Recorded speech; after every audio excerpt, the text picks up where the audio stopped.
Assalamualaikum warahmatullahi wabarakatuh.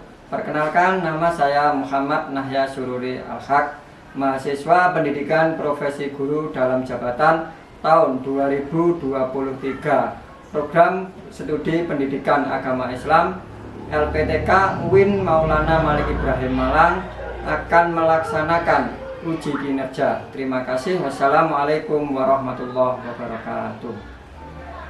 Siap, gerak. Hadap kanan, gerak. Ketinggian, mulai. Ketinggian, selesai. Periksa kerapian, mulai. Dua,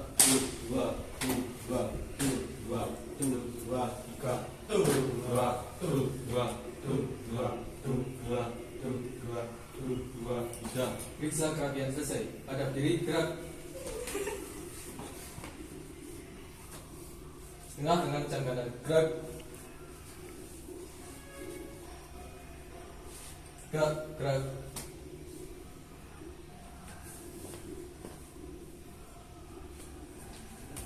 Siap masuk.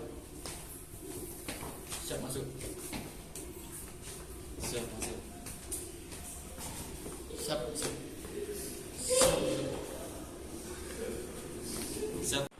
Dua kali istirahat di depan, gerak. Terus ya, gerak.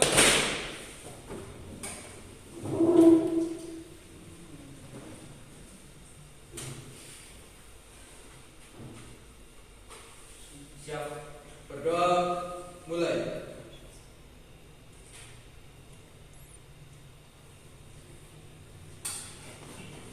Berdoa selesai.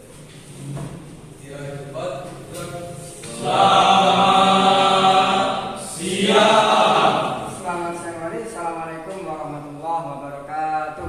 Waalaikumsalam warahmatullahi wabarakatuh.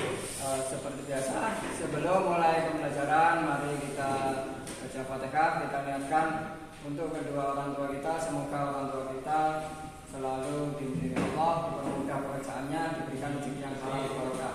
Bismillahirrahmanirrahim. Al-Fatihah ala diniyah wa ala kulli niyatin sholeh wa ila jasadi wa rohaniyati walidina wa walidikum. Al-Fatihah. Al-Fatihah kedua kita niatkan untuk guru-guru kita. Semoga mereka semua ikhlas ilmunya kita gunakan, ilmunya kita manfaatkan sehingga menjadi minyak barokah, manfaat buat diri kita. Bismillahirrahmanirrahim. Al-Fatihah ala diniyah wa ala kulli niyatin sholeh wa ila jasadi wa rohaniyati ustadzina wa asatidatina. Al-Fatihah. Al-Fatihah ketiga kita niatkan untuk diri kita, untuk jasad kita. Semoga Allah selalu melindungi kita, menjaga kita, mempermudah kita dalam menuntut ilmu. Al-Fatihah ala diniyah wa ala kulli niyatin sholeh wa ila jasadi wa rohaniyati dalam dasar kabantas 11 TPTL Jana min ahli ilmi wa khair. Al-Fatihah. Terima kasih. Apa kabar hari ini? Alhamdulillah sehat. Luar biasa. Allahu Akbar. Yes. SMK Bisa. SMK Hebat. SMK Berantas Karangkades. Dasar luar biasa. Yel dan slogan SMK Berantas. Mulai. Saya jujur, saya bersih, saya cerdas.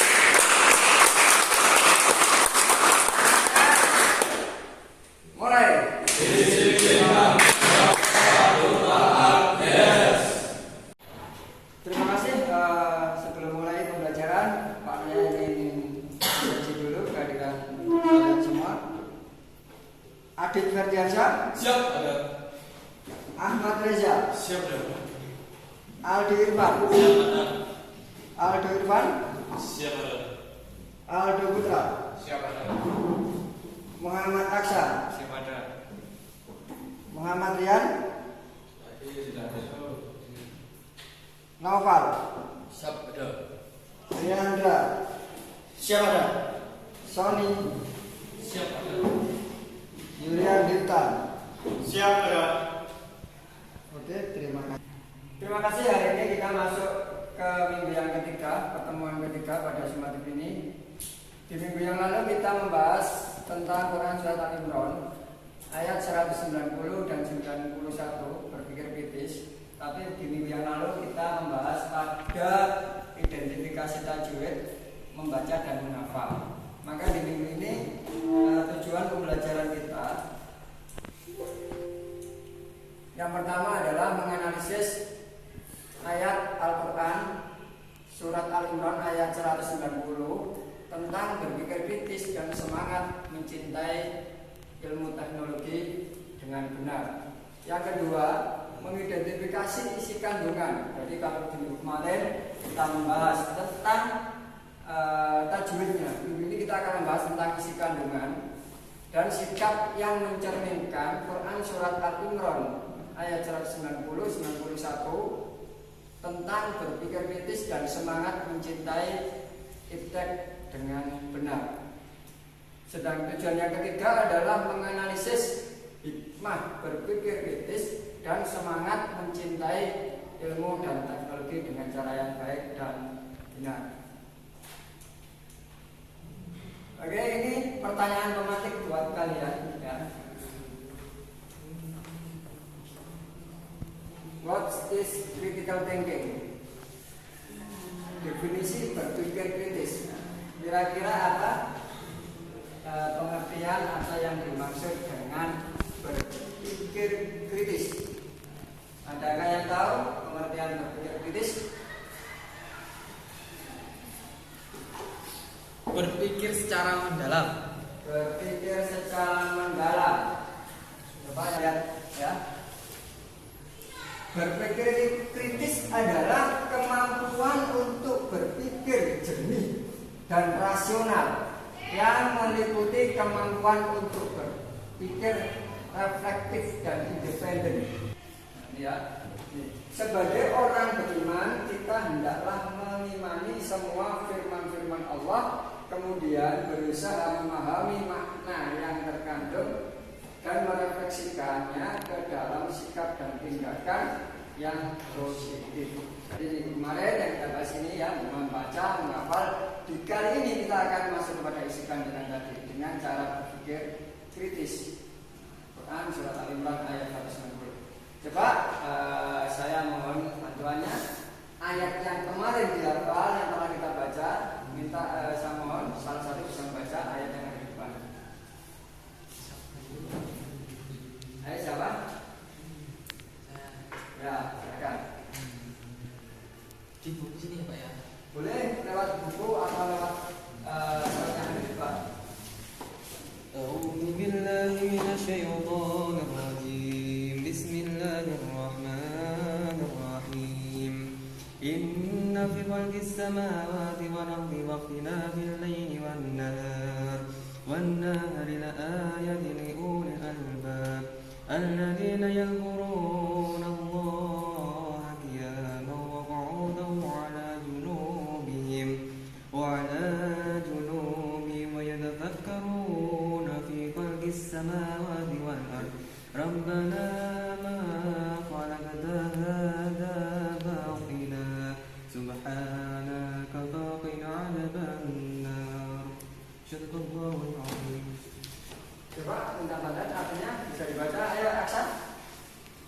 Sesungguhnya dalam penciptaan langit dan bumi dan silih bergantinya malam dan siang terdapat tanda-tanda bagi orang yang dakal, yaitu orang-orang yang mengingat Allah sambil berdiri atau duduk atau dalam keadaan berbaring, dan mereka mengingat penciptaan langit dan bumi seraya berkata, ya Tuhan kami, tiadalah Engkau menciptakan ini dengan sia-sia. Maha suci Engkau, maka peliharalah kami dari siksa neraka. Ya, bisa kita simak bersama.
Surah As-Saba ayat 10 sampai 11.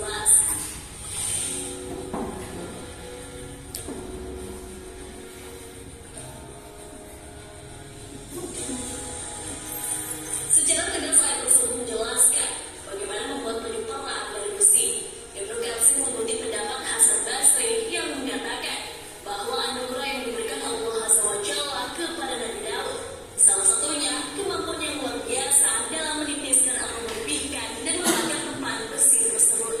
Nabi Daud tidak perlu membakar besi terlebih dulu untuk melebihkannya dengan palu, namun cukup dengan lipatan-lipatan tangannya sebagaimana dilakukan para tukang jahit. Ibnu Katsir juga menjelaskan Nabi Daud merupakan orang yang pertama kali dalam membuat baju besi. Allah Azza wa Jalla berfirman, dan kami telah ajarkan kepada Daud membuat baju besi untuk kamu, guna memelihara kamu dalam peperanganmu. Maka hendaklah kamu bersyukur kepada Allah. Quran Surah Al-Anbiya ayat 80. Hancurnya pintu besi Zulkarnain pertanda kiamat. Penjelasan tentang besi juga terdapat dalam peristiwa rahasia Zulkarnain. Setelah besi dipanaskan dan diluburkan dengan cairan tembaga yang mendidih, maka jadilah dinding benteng kokoh yang mengurung Ya'juj dan Ma'juj di tempat tinggalnya. Peristiwa ini dijelaskan dalam Al-Quran. Allah Azza wa Jalla berfirman, berilah aku potongan-potongan besi, hingga apabila besi itu telah sama rata dengan kedua puncak gunung itu, berkatalah Zulkarnain, itulah api itu. Hingga apabila besi itu sudah menjadi merah seperti api, dia pun berkata, berilah aku tembaga yang mendidih, agar aku tuangkan ke atas besi panas itu. Quran Surah Al-Kahf ayat 96.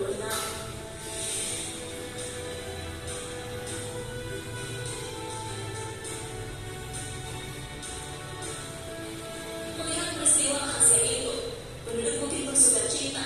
Mereka pun berterima kasih pada Zulkarnain. Dengan rendah hati, Zulkarnain bersyukur kepada Allah Azza wa Jalla. Dinding ini adalah rahmat dari Tuhanku. Maka apabila sudah datang dari Tuhanku, dia akan menjadikannya hancur melulu, dan janji Tuhanku itu adalah benar, ujar Zulkarnain. Sementara itu, dari balik gunung, Ya'juj dan Ma'juj berusaha menembus dinding tersebut. Namun tak satupun dari mereka yang berhasil memanjatnya ataupun melubanginya. Peristiwa tersebut menjelaskan tentang pintu besi yang dibangun oleh Zulkarnain di antara kedua puncak gunung, yang mana suatu saat akan hancur ketika kiamat telah dekat.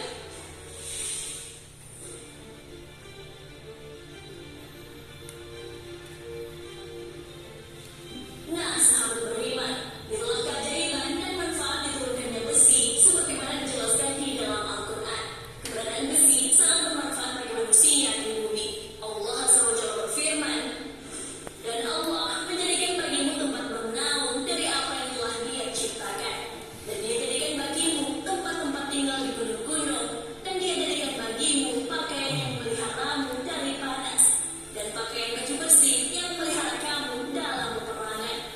Demikianlah Allah menyempurnakan nikmat-Nya atasmu agar kamu berserah diri kepadanya. Quran Surah An-Nahl ayat 81. Wallahu a'lam bishawab. Sahabat beriman, jangan lupa berbagi informasi dan share video ini, karena sebaik-baik manusia adalah yang paling bermanfaat bagi manusia.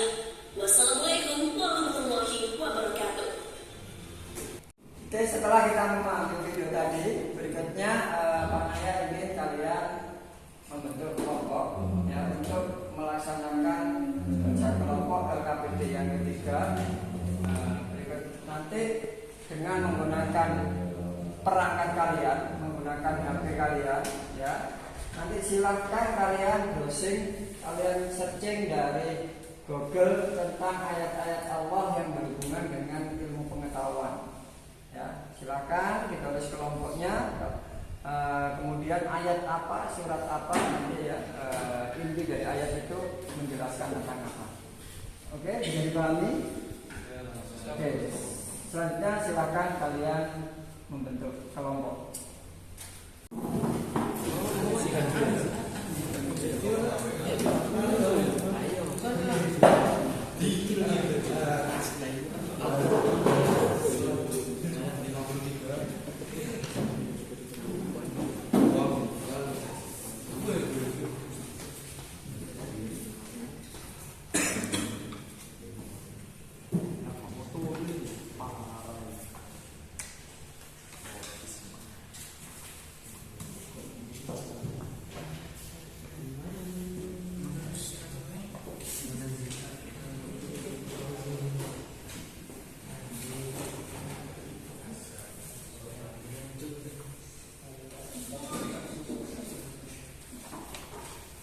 Silakan dari kelompok 1, siapa yang mewakili? Silakan.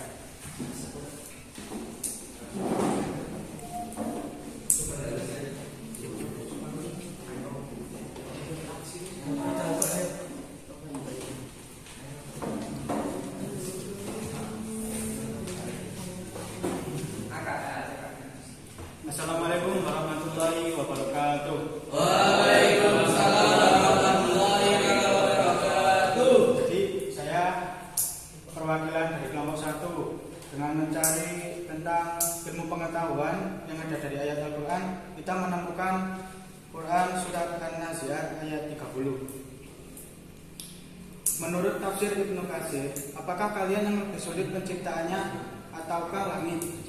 Allah telah membangunnya. Dia meninggikan bangunannya, lalu menyempurnakannya, dan dia menjadikan malamnya gelap gulita dan menjadikan siangnya terang benderang. Dan bumi sesudah itu digamparkannya. Ia memancarkan darinya mata airnya dan menumbuhkan tumbuh-tumbuhannya. Dan gunung-gunung dipancarkannya dengan teguh. Semua itu untuk kesenangan kalian dan untuk binatang-binatang ternakmu. Allah Subhanahu wa Ta'ala berfirman, menyanggah orang-orang yang ingkar terhadap adanya hari berbangkit, yaitu hari dihidupkannya kembali semua makhluk sesudah fananya. Yang lebih sulit penciptaannya ataukah langit? Quran surat An-Nazi'at ayat 27. Sebagai jawabannya, ialah tidak demikian. Langitlah yang lebih sulit penciptaannya daripada kalian. Seperti yang disebutkan dalam ayat lain melalui firman-Nya, sesungguhnya penciptaan langit dan bumi lebih besar daripada penciptaan manusia. Dan tidakkah Tuhan yang menciptakan langit dan bumi itu berkuasa menciptakan yang serupa dengan Tuhan? Itu benar, Dia berkuasa, dan Dialah Maha Pencipta lagi Maha Mengetahui.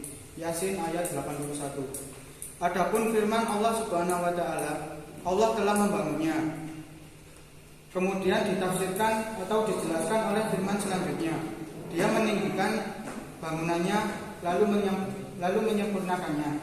Surat An-Nazi'at ayat 28. Yakni Allah telah menjadikannya tinggi bangunannya, tak terberikan ketinggiannya, lalu semua kawasannya amat luas dihiasi.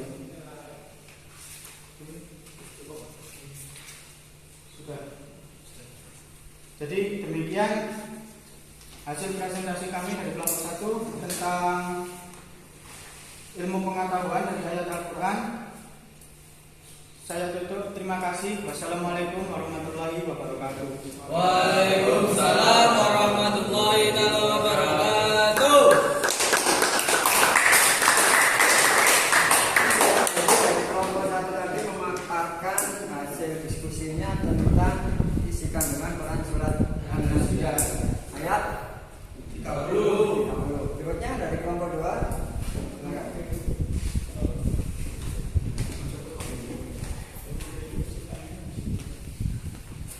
Assalamualaikum warahmatullahi wabarakatuh. Waalaikumsalam warahmatullahi wabarakatuh. Saya mewakilkan dari kelompok 2 akan membawakan tentang ayat Al-Quran surat Al-Furqan ayat 53 yang memiliki arti, dan Dialah yang membiarkan dua laut yang mengalir berdampingan, yang ini tawar lagi segar dan yang lain asin lagi pahit. Dan Dia dijadikan antara keduanya dinding dan batas yang menghalangi. Tafsir surah Al-Furqan ayat 53 berbicara mengenai tanda-tanda kekuasaan Allah yang lain, yakni adanya dua air mengalir yang berdampingan padahal berbeda secara jenis dan rasa.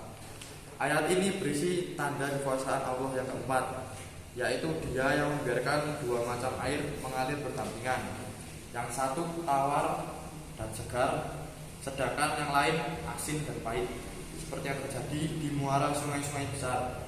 Namun demikian, walaupun berdekatan, rasa airnya tidak bercampur, seolah-olah ada dinding yang membatasi di antara keduanya, sehingga yang satu tidak tak rasa yang lainnya. Walaupun menurut pandangan mata kedua lautan untuk bercampur, namun pada kenyataannya air tawar yang terpisah dari yang asin dengan kuasa Allah seperti dalam firman-Nya. Dia membiarkan dua laut mengalir yang kemudian keduanya bertemu. Di antara keduanya ada batas yang tidak dilampaui oleh masing-masing. Ar-Rahman ayat 55 19 sampai 20. Menurut para ilmuwan, Allah telah menciptakan pemisah air laut dan sungai, walaupun air sungai terjun dengan derasnya dari tempat ini. Barzakh pemisah ini berfungsi menghalangi kedua air untuk tidak saling menghapus kiri-kirinya. Sekian dari kelompok kami. Wassalamualaikum warahmatullahi wabarakatuh. Waalaikumsalam warahmatullahi wabarakatuh. Kelompok 2 membahas tentang Quran surat Al-Furqan ayat 53 ya. Tentang fenomena alam air yang terpisah ya. Dua jenis air yang terpisah. Padahal ternyata pada dasarnya yang namanya air itu harusnya tercampur. Tapi dengan kuasa Allah ya, di dalam Quran surat Al-Furqan 53 ada air yang terpisahkan. Berikutnya kelompok 3. Silakan. Assalamualaikum warahmatullahi wabarakatuh. Waalaikumsalam warahmatullahi wabarakatuh. Saya dari perwakilan kelompok 3 akan mempresentasikan tentang surat Al-Anbiya ayat 33 yang mengingati dan kami jadikan langit itu sebagai atap bagi bumi yang kalian berada di atasnya yang terpelihara dari kerobohan. Sesungguhnya Allah menahan langit dan bumi supaya jangan lenyap, dan sungguh jika keduanya akan lenyap tidak ada seorang pun yang dapat menahan keduanya selain Allah. Sesungguhnya Dia adalah Maha Penyantun lagi Maha Pengampun. Surat Al-Fatir ayat 41. Juga terlindung dari pencurian pendengaran yang dilakukan oleh setan, sedang mereka berpaling dari segala tanda-tanda kekuasaan Allah yang terdapat padanya, maksudnya lalai dan lupa diri. Ini umum sifatnya pada semua tanda-tanda kebesaran Allah yang berada di langit, berupa ketinggian, keluasan, kebesaran, dan warnanya yang elok serta keharmonisannya yang mengagumkan dan panorama-panoramanya. Di dalamnya terdapat planet-planet yang statis dan beredar, matahari dan bulan yang terang benderang yang mengakibatkan terjadinya malam dan siang, dan sifat keberadaannya yang senantiasa beredar di dalam porosnya. Begitu pula bintang-bintang yang memunculkan kemanfaatan bagi umat manusia karena berpengaruh atas ketentuan cuaca panas, dingin, dan pergantian musim-musim dalam setahun. Dengan itu mereka pun menjadi tahu mengenai perhitungan waktu ibadah dan muamalah mereka. Di malam hari mereka beristirahat merasakan ketenangan dan ketenteraman. Demikian dari kelompok 3. Assalamualaikum warahmatullahi wabarakatuh.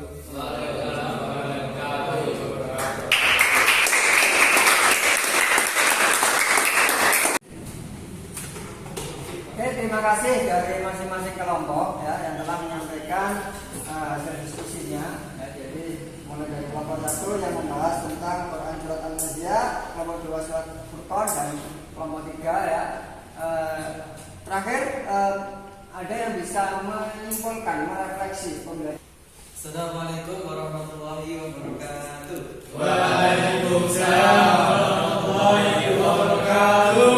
Jadi di sini saya akan menyampaikan kesimpulan dari pembelajaran hari ini, yaitu Allah telah menciptakan kita dengan pikiran-pikiran yang harus kita olah sendiri.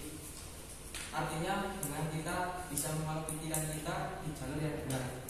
Jadi semua itu harus sesuai dengan pikiran-pikiran yang tidak menyeleweng atau menyimpang dari ajaran-ajaran agama, agar kita dapat hikmah dan dapat berkah dari setiap yang kita pikirkan, yang kita lakukan untuk kehidupan ini. Mungkin dari itu. Warahmatullahi wabarakatuh. Terima kasih Adit. Itu ya jadi kesimpulan untuk hari ini. Secara umum Adit sudah menyampaikan ya. Di akhir ayatnya berkata ulul albab. Jadi apa ulul albab itu adalah manusia yang mau berpikir ya. Jadi orang yang mau berpikir ya, ini contoh ya mereka-mereka umat Islam kita ya, yang dengan mereka berpikir dia menemukan berbagai macam metode ilmiah mereka ya. Mungkin suatu saat siapa yang akan posisi di sini? Mungkin kalian ya, di posisi mana? Ini ada Sari ya, ada Ahmad Dahlan, dan ini adalah bentuk albab pemikir Islam pada saat dunia modern. Mungkin berikutnya pertama bersungguh-sungguh menggali ilmu pengetahuan ya. Ini jadi ulil albab itu mereka yang mau bersungguh-sungguh menggali ilmu pengetahuan. Maka pesan Pak Nahya ya, untuk pertemuan kali ini ya, maka kalian harus bersungguh-sungguh dalam belajar mencari ilmu, dan yang terpenting lagi ya, kita selalu berbakti terhadap kedua orang tua ya. Karena orang tua bagi kita segalanya, ridallah ridal walidain, masukullah betul walidain. Keridhaan Allah tergantung terhadap keridhaan orang tua, dan murka Allah tergantung pada murka orang tua. Mungkin pertemuan kita kali ini ya sampai di sini ya.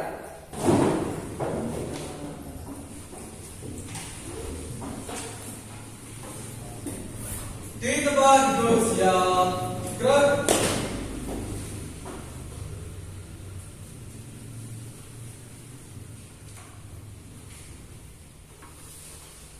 Siap, berdoa, mulai.